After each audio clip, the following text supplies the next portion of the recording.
some kind of outer clothing on, you can always put a lesser rated garment up underneath your shirts and help you stay warmer. So always important to wear all that safety gear, guys. That's what you make. Yeah, thank you. Appreciate getting back here. Sorry for the inconvenience going on there. It kind of bounces back to the safety glasses too. Your safety Z87 or Z89.1 glasses. They no metal. No metal. Yeah, you can't wear metal rimmed glasses, and even in a arc flash that you have, that the intensity doesn't seem, you're a distance away from it, and you wouldn't think the intensity would be that bad. Metal is a great conductor of heat, and I've seen guys that have been wearing metal framed glasses that would probably just have a good sunburn, right? And not be so severe, but the metal is melted into the side of their heads, and it has to be extracted. And of course, what we talked about before, no jewelry, no rings, no watches, nothing metal on your body. Necklaces, I know a lot of guys out there are wearing necklaces. One, it's a catch hazard, catch on something and it could cut into you. And the other thing is on the flash side, anything metal attracts heat and can become pretty severe. I've seen the pictures, the videos, and the actuals, and it's not a pretty sight. Right. Okay. Any other questions as far as arc flash and FR clothing? And we'll definitely have some more videos on that stuff later on. Who provides it? The company. Yeah, the company will provide it to you. And Professor V's probably got, I'm sure, a different method they used at Duke Energy. We had two options at Santee Cooper. One was you could get 7 days worth of uniforms, and they were, you took care of them. You had to wash them and dry them and follow the specifications for washing and drying your uniforms. Or you can get 14 sets, and then a company would come through. You'd leave a set there at the service center. They'd be taken out, get washed and cleaned. They would bring them back while you're wearing the other 7 sets through the course of the day, and you just rotate them through the company. Now that there was a fee tied to that if you ever used that, it wasn't much. It was something like $5 or $6 a month. But that's another course that you can take as far as your uniforms are concerned. Yeah. They do the same thing at Duke, Professor V? We used to years ago. We kind of worked the op center I worked at over in Sumter. We just kind of found somebody to do ours. We had 14 sets, and they would do that. I think it was $7. I think it was weekly charges. I think it was $7 a week they charged us, but I mean, it was good. Yeah. Okay.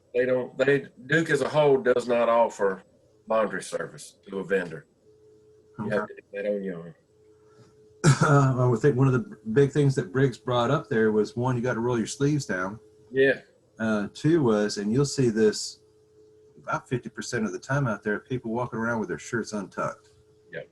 And if you have an arc flash that occurs below the waistline, the blast concussion, the explosion itself, is going to blow your shirt open, and all that flame energy is going to come up and burn those few chest hairs that you have so far, and all that belly hair, and burn you down there also. So keep your shirt tucked in, and finally just look good to the world out there in your uniform. Yep. All right.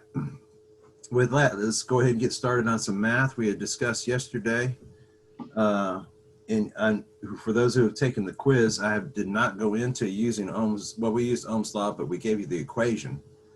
But we did not really apply anything to the transformers and whatnot in that one quiz. We're going to continue today as far as deducing and solving problems to know how to do a transformer size, how to size a transformer, how to size a fuse, then compute also through math if our transformer is overloaded or not, and then if it is overloaded, what size transformer to go to when you do a change out. Now, Professor V handed out those charts. And do me a favor, Professor V, when you get a chance, could you email that to me, please? He emailed the fuse charts and the transformer charts as far as those are concerned, and sizing in the industry. Those are same through all organizations. So depending on the voltage that you have, the voltage that you're using on your system, fuse sizing is not going to change between companies. That's going to stay the same with all companies. Transformers, obviously, you cannot manufacture a transformer for a specific kVA. You're going to have to do those industry-wide, so those stay the same also. All right, so I'm going to try it again. I'm going to go to share screen again and see if I don't bomb out here. Seems to only happen when I share a video.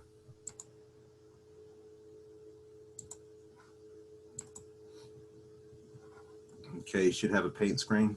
Yep. Okay. And, oh, I had it up before. Let me go ahead and get this ready.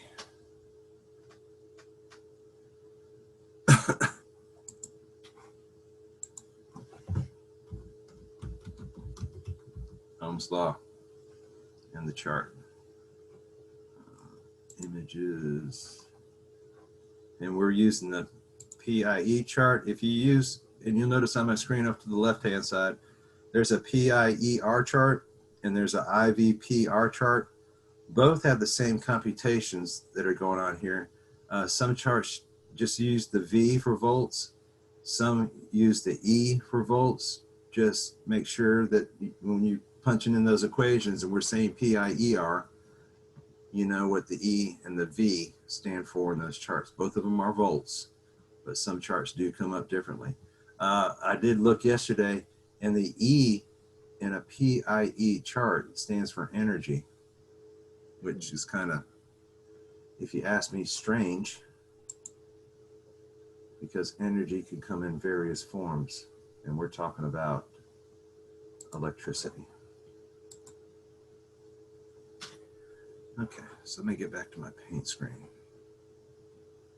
And we'll do some calculations going on here. All right. So let's talk a transformer. And the first problem we're going to work on here is how to determine a fuse size. So let's draw our transformer out here.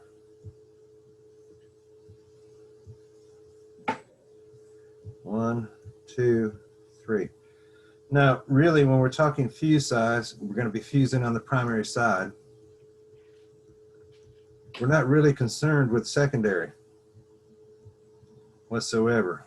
Talking fuse, we're talking on the primary input to the transformer, and we need, and remember this throughout your courses and really throughout the rest of your career as far as calculating using the Ohm's law chart, you have to have at least two numbers to calculate the third. Those must be provided. So my system is a 7,200 volt primary system, and my transformer, it will be stamped on it, is a 50 kVA. All right, let's bounce back, and I'm solving for I, which is amps. Amps are what make a fuse blow, not volts, and not watts, and not resistance. Amps are the interacting factor on a fuse. I'm solving for I. I have, in my pie chart, I have an E number, which is 7,200, and I also have a P number, which is 50 kVA. That translates to 50,000 watts. Professor, in Yes, my sir. EET classes, I was always told that I is current. That is and correct. amps and current are the same thing. You are correct, totally correct. I is current, and the measurement is in amps. All right, I was just making sure. Right. Yeah, when you take you're fine. Good question and good comment.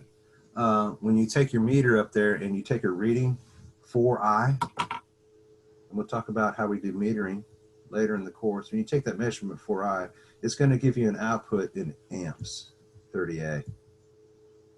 Okay, and that is the actual current flow. So all of those things factor in. All right, all of those encompass I. So good comment, and you are correct, 100%.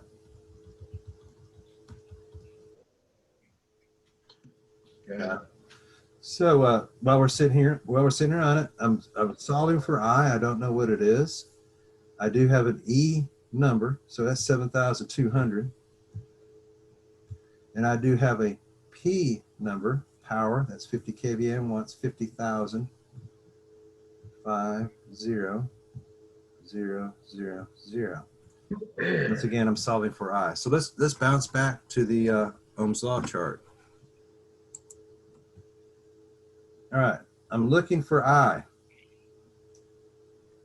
and I'm provided P and E. Well, the only one that I have to do that, to solve my equation with the numbers that I've been provided, is power divided by volts, or energy. So let's take our numbers and plug them in. Power, 50,000, divided by energy, or volts, 7,200. Go ahead and somebody plug that in. 6.94. Speak up a little bit. I barely hear you. 6.94. 6.94. Now here's where you bounce back to your chart. All right. What size fuse then? There's not a, I can guarantee you, there's no such thing as a 6.94 amp fuse. What's the next Probably one? go with a 10 amp. All right. Is there a 7? Yes. Okay. I'm not sure. I ain't never seen one. A 7 amp primary fuse? Yeah. I'm pretty sure by your charts, you should have a 7 on there. Yeah, there's a 7. All right, there is a 7. Now, this is sometimes going to depend on your organization. I'll take 2 answers here if you do put them down. And there's a reason why for it, because some companies are very strict, and they want to be strict on fusing their transformers because they want to take extra special care of them. As far as your chart is concerned, some companies will require a 7 amp fuse, all right, on this transformer. Some companies will allow a 10. Now, something we have spoken about before is, and I don't want you guys to get set off track on this, is a 50 kVA in overload will do what? 75,000. 75 kVA. All right. This is built into the transformer. For a short time period, this 50 can do 75 kVA. It can't do it for a long time, and you can run it right up to 150%.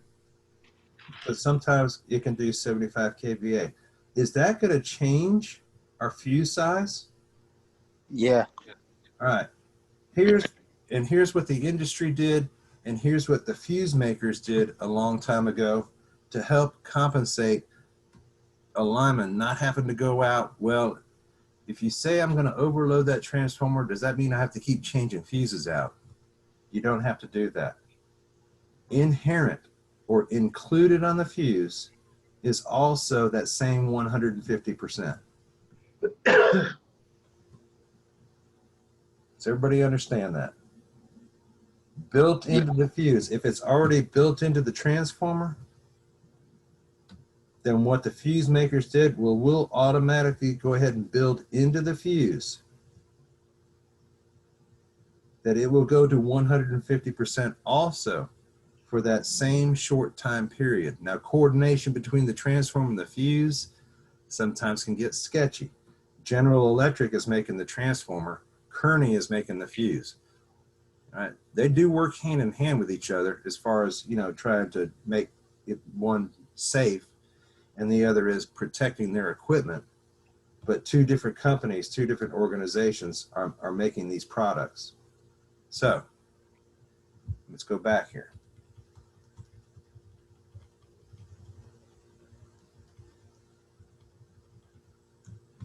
Let's say we determine by our organization that we're going to use a 7 amp fuse. How many amps will that fuse do in a short time period? 10 and a half. There you go. All right. Once it does 10.5 amps for that short time period, it also compensates for that 75 kVA overload period. So I still have protection. I'm not going to blow the fuse or melt the fuse out because of this overload condition, because my fuse also has an overload time period built into it. Does everybody understand that? Yes, I would sir. hope so. Okay. So essentially, gentlemen, from just this one drawing, for every transformer that you have on your chart, depending on the primary voltage that's on the transformer nameplate, the primary voltage that you're using, you now know how to calculate what fuse size it needs.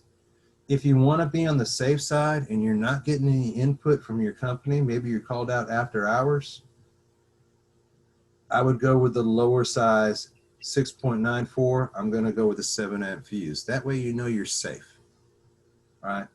If the company is requiring that you put a 10 amp fuse in it, they're not really worried too much more about the transformer.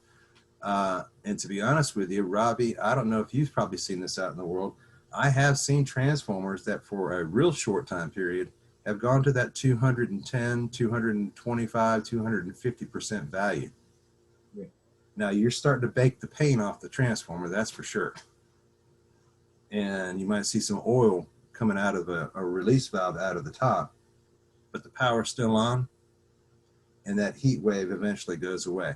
I will ask this, and I've asked this to classes before, and this will be something to keep in your minds also out there as you're doing your jobs. As far as summer and winter are concerned, which is the more drastic season to electricity? As far as Winter. electric, excuse me? Winter. Who said morning? Winter. Winter, okay. We got one that says winter. Anybody else got any input? I mean, I feel like summer and winter are both pretty hard on them. Summer and winter are both pretty hard. Summer in the south and winter in the north. Well, I don't care what location you're at. The most drastic of any location, winter or summer. To be honest with you, winter is the winter as far as current and flow and intensity, but there are some factors to think about here when winter's going on. And the easy way is kind of strange how they calculate this. They go by heating days and cooling days in your house. And so I'll pick on, Briggs Causey likes to talk here. Briggs, Yep. what's your thermostat set at in your house? Usually around 70. 70 degrees. Okay. And what's the temperature outside? Let's see, we'll take yesterday. The high was 96, correct? Probably about 1,000 degrees. Felt like it, buddy. Felt like it. All right. So in order for that air conditioner in your house to be able to compensate that, it's got to make up 26 degrees of cooling. Okay. What do you set your thermostat to in the winter? It probably stays about the same. 70. Okay. A good cold night. Let's take this is probably a good high day for the summer. We'll take a good cold night, which here in the South, I've seen it in the 20s. So we'll put 25. All right. What's the degree difference there?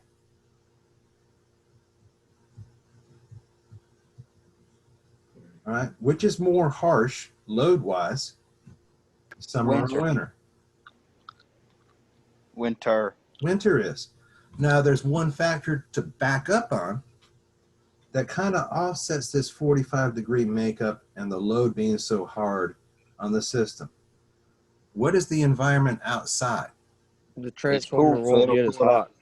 It's 25 degrees. So you're actually cooling both your conductor and your transformer while it's just sitting out there in nature. So it's not as harsh as you would think it is. That's a 19-degree difference which is pretty substantial between summer and winter. But still, you're cooling your system. And I've seen on systems where they watch temperature, outside temperature, very, very, very closely. And solar radiation too. Is that, well, my conductor is supposed to carry 900 amps. Now in the summer, you don't want to exceed it. You might want to try to say, I want to keep my load on that conductor a little bit lower. We're talking our primary lines and our transmission lines. In the winter, shoot, I might drive it up to 1,000. Why? Because that outside temperature is cool. Correct, because actually nature is cooling your conductor. And whenever you cool something, whenever you cool a conductor, it becomes more conductive. All right, whenever you heat it, a conductor, it becomes more non-conductive. It's got to do with the electrons that are going on inside the conductor.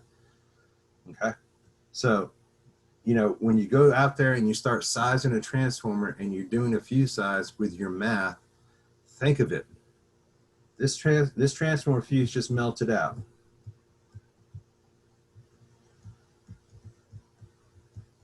All right, it's 102 degrees. It's time to run some good calculations and possibly either raise the fuse size if it's within the standard, or it's time to change the transformer out. All right, it's 75 degrees and the fuse is melting out. What are you going to need to do? Change the fuse. Change the fuse and more than likely change the transformer out.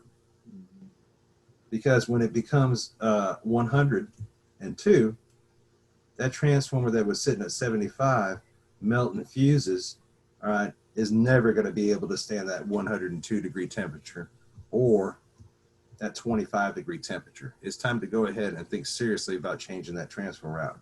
So what I'm trying to get to is here, when we're doing our math calculations, look at nature. All right. Look to see who's home. And this is probably a great, fantastic one. We'll take a break right after this. Who's been through downtown Myrtle Beach, Garden City, Surfside? Yeah. And ever looked at a beachwear store? Yeah. Yeah, you have. What do beachwear stores do? First, where do they have the thermostat? And I love walking in stores and because I got complaints. First, where do they have that thermostat set at? Right. 60 degrees. Okay. Then what about the doors to the store? They're wide open. Wide open. Okay. So you walk in, you get a complaint from the customer, you walk in the store, and the guy walks out and says, my bill's too high. And my first recommendation, well, you're going to be polite. You say, let's go ahead and get a reading off the meter and check your previous history. All right. It's 96 degrees outside. You're running your air conditioners wide open at 60 degrees, and you got the doors to the place open also. Obviously, you can't cool the planet, and that's what they're trying to do with the doors wide open to the place. All right, so factor in when you start going into these situations. Yeah, you got a bad situation as far as leaving the doors open. It's very hot outside. You got your thermostat jacked down to 60. And, you pretty much solved the problem in that case. It's kind of funny. I mean, they'll come up to you, and this is more on the customer satisfaction side. You walk up to customers, I don't care if they're, in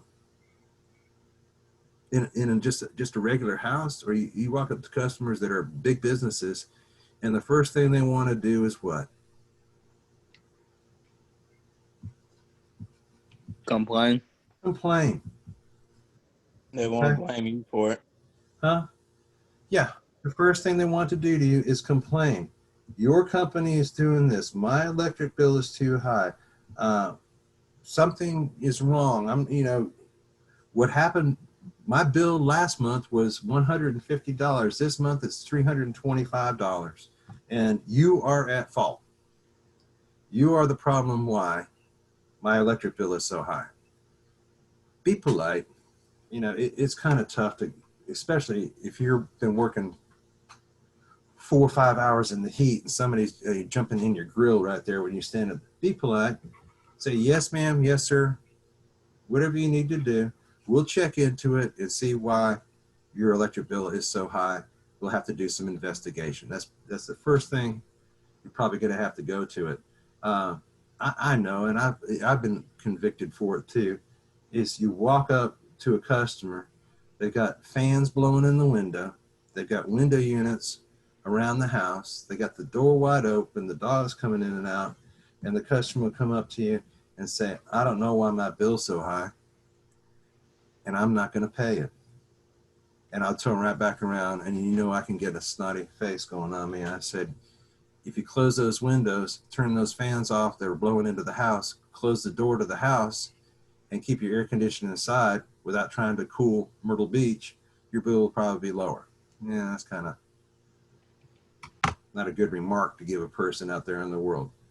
Just give them some insight into what the problem is. Okay, gentlemen, I am looking at what, 10:04?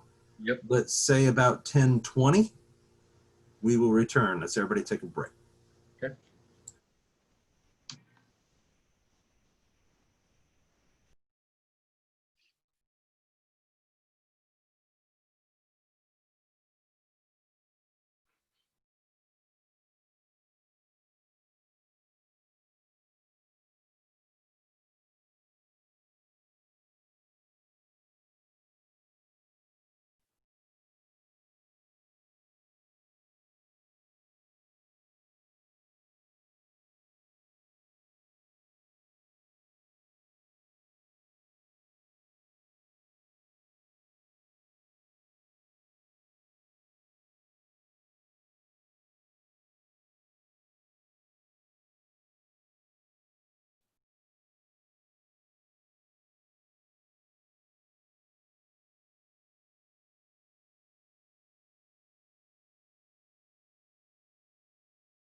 Okay, so we talked previously about how we're able to determine fuse size for a transformer with the included kVA of the transformer, which translates into our power in watts, and I gave you a primary voltage on that side.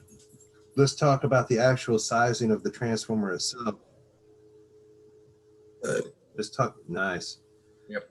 We'll talk about the actual sizing of the transformer itself in relation to what the customer needs out there in the world. Now, obviously, and think of this throughout your careers, a company cannot be really effective unless they're good with their economics.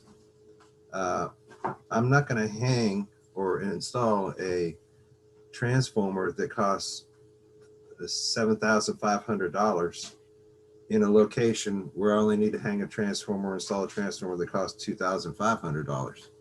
That's just poor planning and bad use of your money. So the objective is, when I put a transformer out there in the field or install a transformer, I want it to be as close to 100% all the time. All right, obviously, through the course of seasons and temperatures and whatnot, it's going to fall below 100%. Let's say 100% is the center. Okay, it's going to come down to this, and I've seen some come down in the 40s and 50s. All right, and obviously we don't want it to go above 150% for a long amount of time. So you want to place a transformer that fits within this range and hopefully close to this as much as the time as it can. So how do I determine that? And really, I know it kind of bounces a little bit over to the engineering side, but it's a good thing to know in case you need to do a transformer replacement. A normal home, and I'm talking, Professor V, how many square feet is your home? About 2,800. Okay, and I'm looking at about 3,200. That's a normal. You look at the 2,500 to 3,500 square foot home range, range of the home square footage. They have a range of voltages and transformers and amperage values that are going to apply to those homes. So how do I factor that in? Now, who's my electrician? A somewhat electrician. Yeah, somewhat of an electrician. I am also a somewhat electrician. Okay. When you guys install, have you guys installed new meter bases on houses? Yeah, I don't work on houses. Okay. Have you installed a new meter base anywhere? Yeah. No. Okay. I heard a yeah out of that. When you install a new meter base on a residence, what's the amp? There's an amp value to the meter base that actually holds the wires and the meter inside of it. Do you know what it is for a home? Nope. I just do what they tell me to do. I hear you, boss man. I hear you. And keep up the good work, by the way. All right. The meter base that you install at a home is a 200 amp meter base.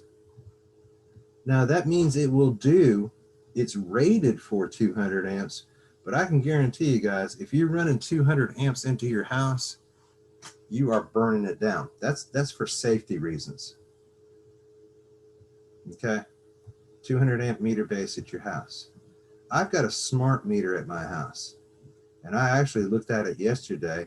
I've got a split unit air conditioner on one part of my house, and I've got just a regular air conditioning unit on the inside for the rest of the house because I put an add-on out there, and I was drawing 33 amps.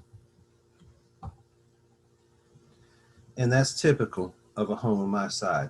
Robbie, you're probably doing the same. It usually ranges between 25 and 35 amps when it's hot, like it was yesterday. All right, remember, we want to keep our transformer at 100%. So now that I've got an amp value that I know of, and I know the voltage coming into my house, all right, I'm able to compute what? kVA. Power. Yeah, power in watts, which will turn back to kVA in just a moment. So let's go to our pie chart. I want to find power And I have in my calculation right here, I have an E and an I. So let's go back to, and let's start doing some math on it. What's my E value? 240. And what's my I value? 33. All right, let's just do the multiplier right there. That's what the equation was when I was looking for power. What's 240 times 33? 7920. 3,920? 7920. 7920. Okay, So so we're looking at almost 8,000. This is at peak. This is a hot day right there. Let me get that down. 7920. All right, so that's amps. What size kVA transformer by your charts am I going to need at my house? Just my one house.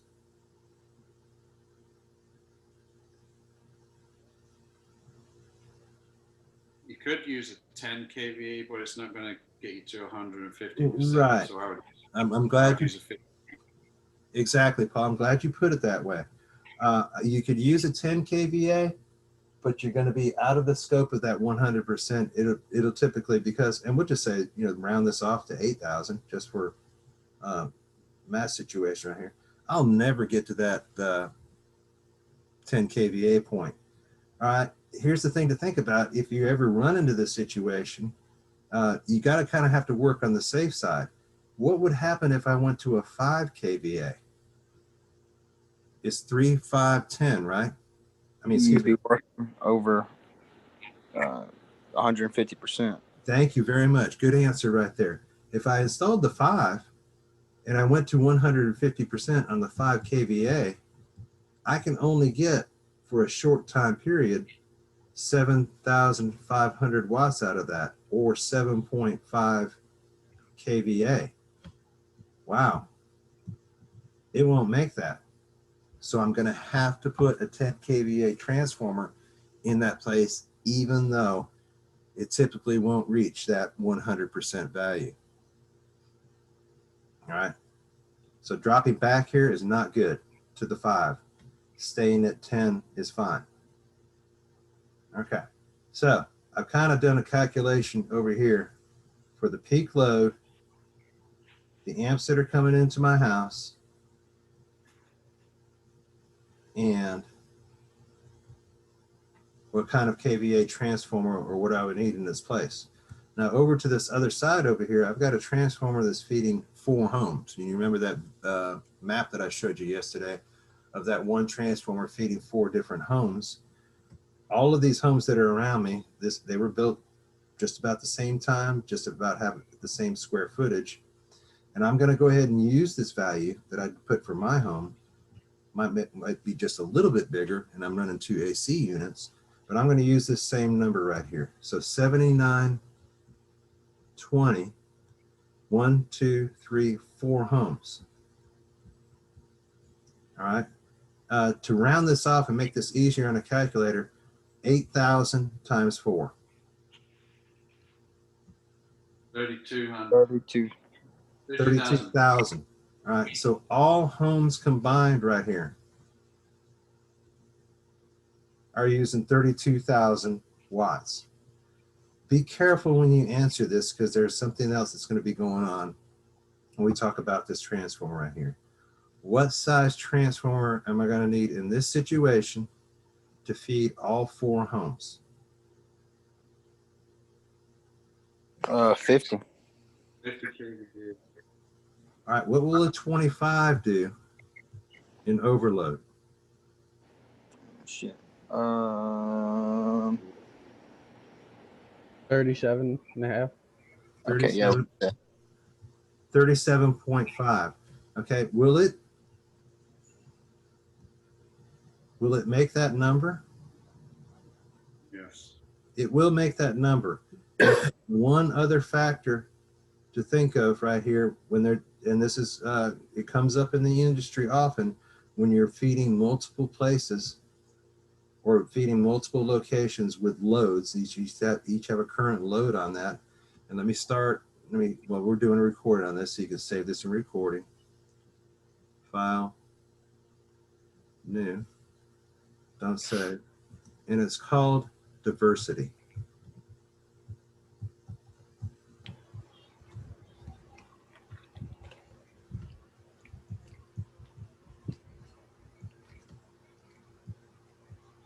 Now, this has been proven by measurements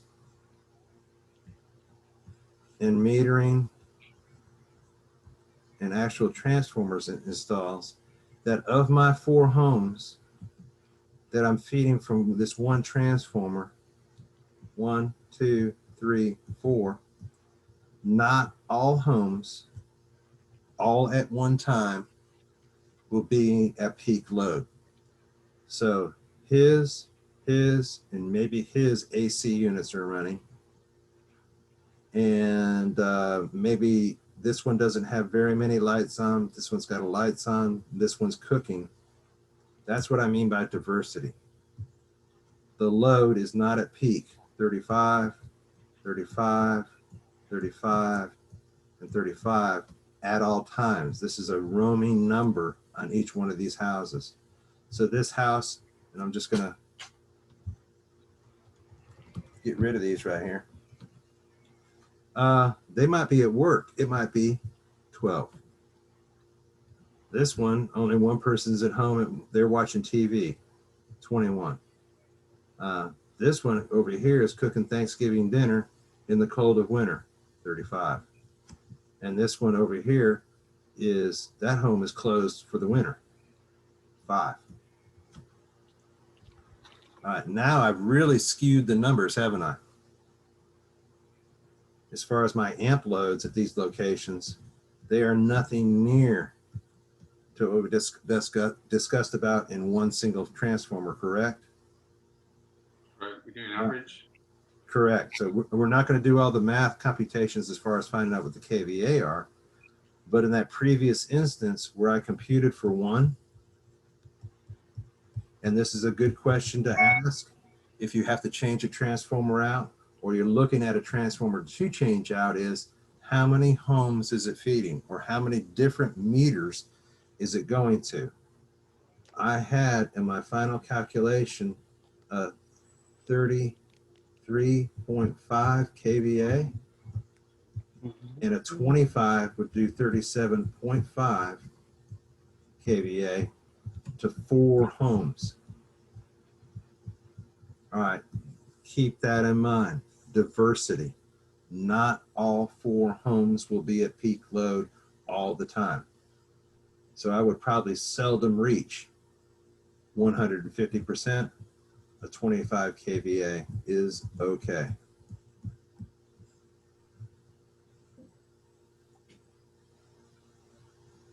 Any questions there? All right. What time are we holding, Professor V? 32. 10:32. Okay, we'll get close to wrapping it up here and get you guys prepared for the next quiz. So, Good. and that'll be, what we're talking about, Tuesday of next week, Professor V? Tuesday. Okay. So let's do a little review here. What's going to be on the quiz? Obviously, and I've got no problem with this, whatever you're using as far as your electronic devices, you can have Ohm's law up and have Ohm's law ready to do your calculations on the questions that we're going to be given to you. We actually threw a couple questions in this quiz that you have right now, but we went ahead and included the Ohm's law formula. All you've got to do is plug numbers in. For the next one, we're not going to include the formulas. You're going to have to figure them on your own and figure out from the Ohm's law chart what calculations we are giving you, or what formulas that you're going to need. Okay. Big thing to remember here, in our questions, we must include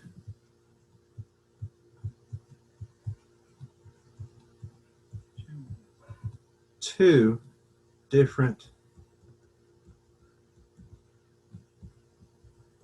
electrical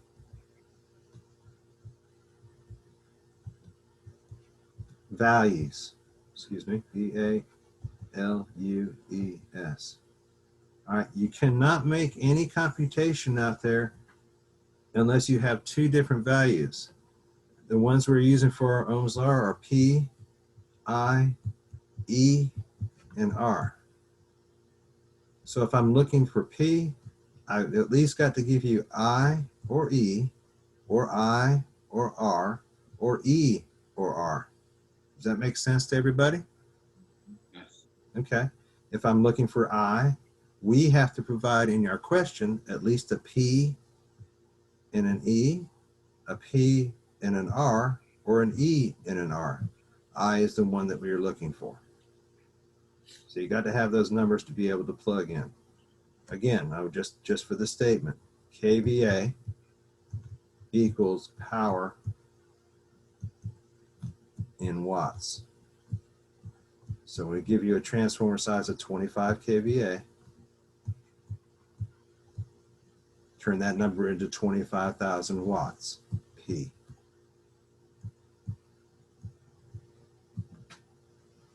Okay. So obviously from what we discussed about today, you're going to have to determine a fuse size. How do we do that? Primary voltage.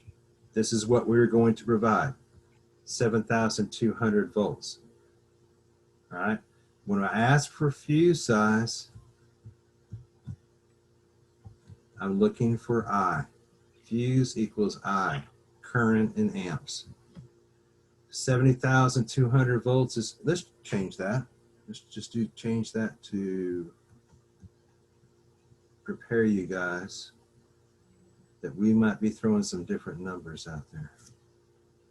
15,000 What? volts. 15,000 is not an applicable primary voltage. What you doing? Every time I throw a voltage at you guys out there that I throw on the top here is a real system voltage. 15,000 doesn't fit. All right, well, how did that change? Size that. 4,800. That's my primary voltage. All right, we're gonna throw some different numbers at you this time.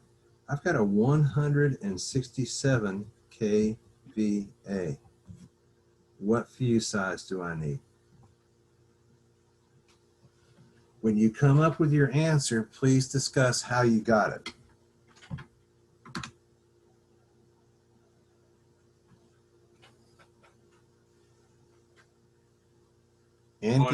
And give me the Ohm's law formula.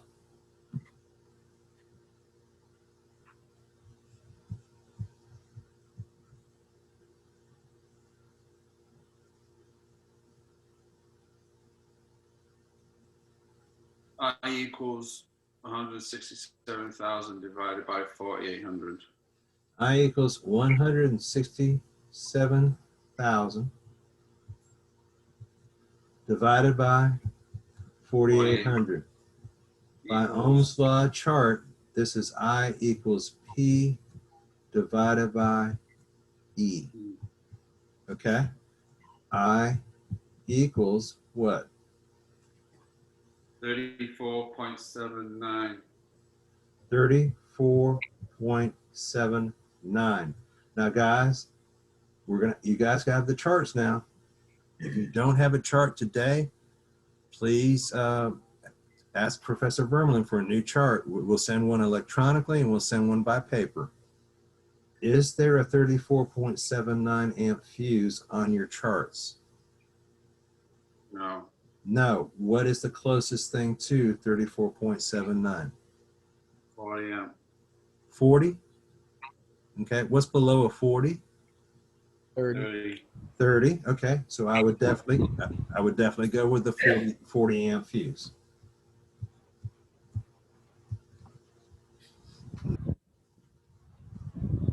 It's a great example of a test question right there that's going to be coming into the future.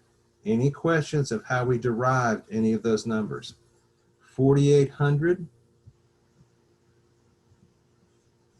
and 167 are in the question.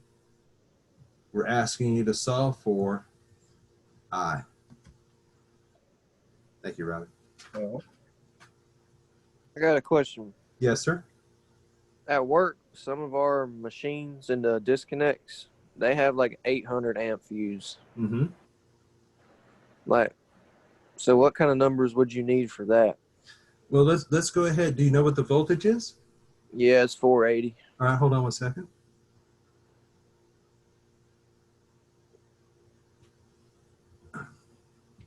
It's three phase, so it's 480 across them. So it's 277 per phase. Yeah. Yeah. All right. Well, let's go ahead and talk about that. That includes math. Our who was that was talking? Briggs. All right, Briggs. Briggs was talking right there about a three-phase or a phase-to-phase voltage of 480. All right, and when you fuse per phase, per each phase, and the brainiac in myself, because I've done this how many years, Robbie? 35. Well, yeah, we're actually going on 42 now that we're teaching it in a school. Right. Well, if that's the three-phase number, 480 volts, what's each phase individually? I took 480 and divided it by, remember that magic number, 1.73. Okay, and I came up for 277. Now, it's just locked in my brain. I know what that is from here on out. All right, so you're providing me with a voltage of 277, correct? Yes. All right, and you say there's an 800 amp fuse in it, correct? Yes. Okay, so we're going to go 800 amps. All right, this in the pie chart is E, and this in the in the Ohm's law chart is A. This in the Ohm's law chart is I. What is your question? How many watts is it? Okay, fantastic. Good question. Let's bounce back to the, and actually I'm gonna do a little bit extra for you. Where is this at? What you mean? What location are you at with this 800 amp fuse and 277 volt situation? It's in the MCC control room at Cam 4. Okay, great, fantastic. And we'll definitely help you out on that. So you provided me with E and I. I'm looking for P. Okay, so here's my P. To me to be able to do that calculation to watts, I need to multiply E times I. So I'm going to pop that back up. You're asking the question. Go ahead and do it.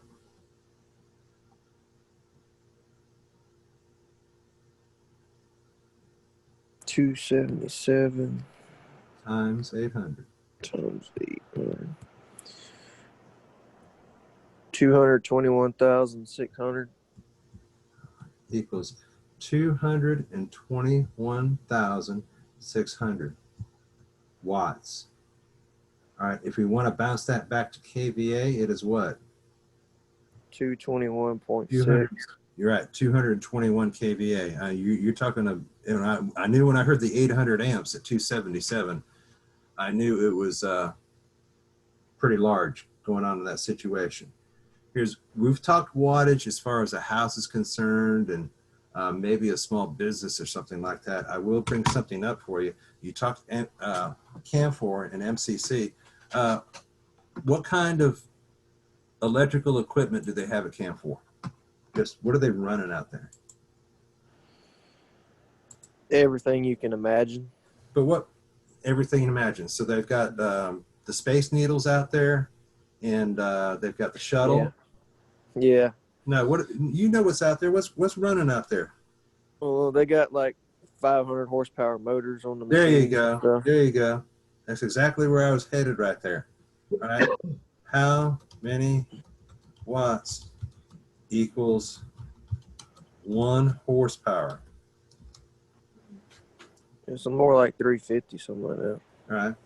Horsepower motor. All right. 1 mechanical horsepower equals 745.7 watts. So you're bringing up some excellent math here. If you're talking a 500 horsepower motor, or even a combination of motors that equals 500 horsepower, multiply that by 745 0.7.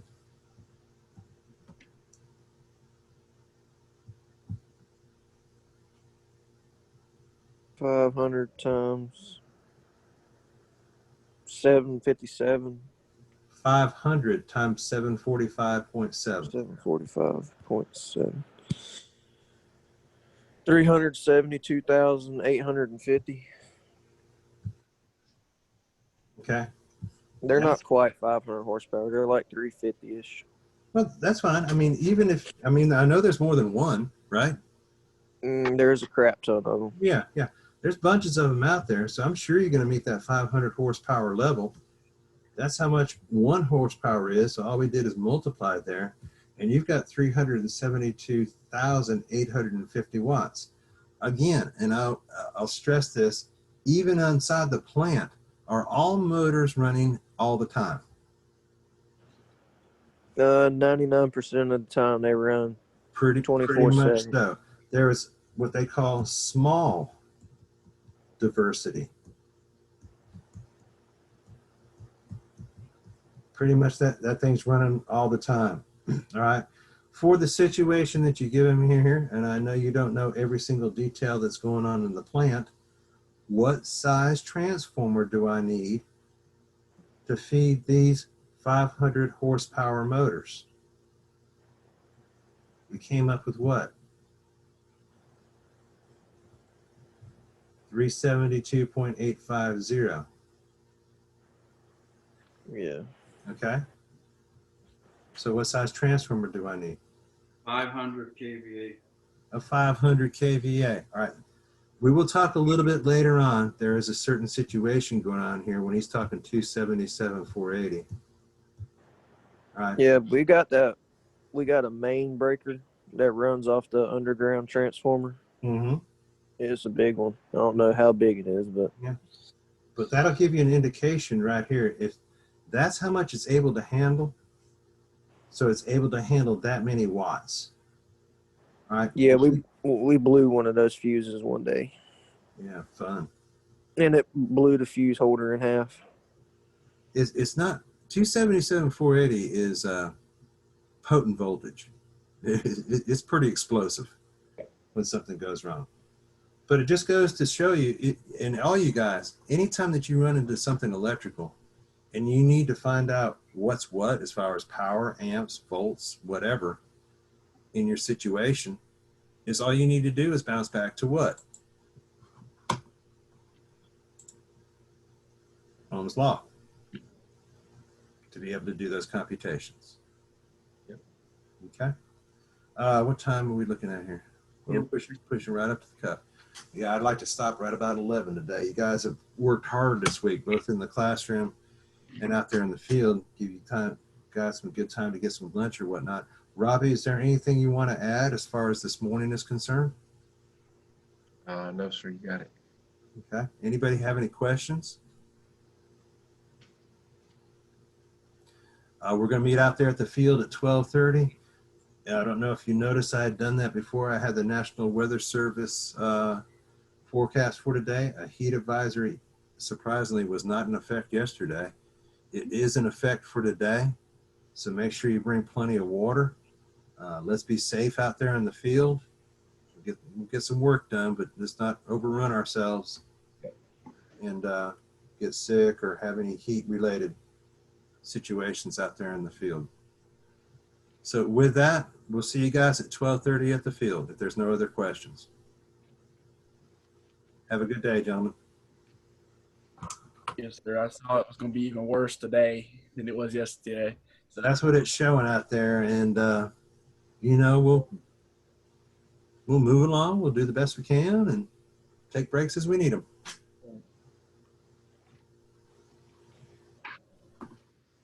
All right.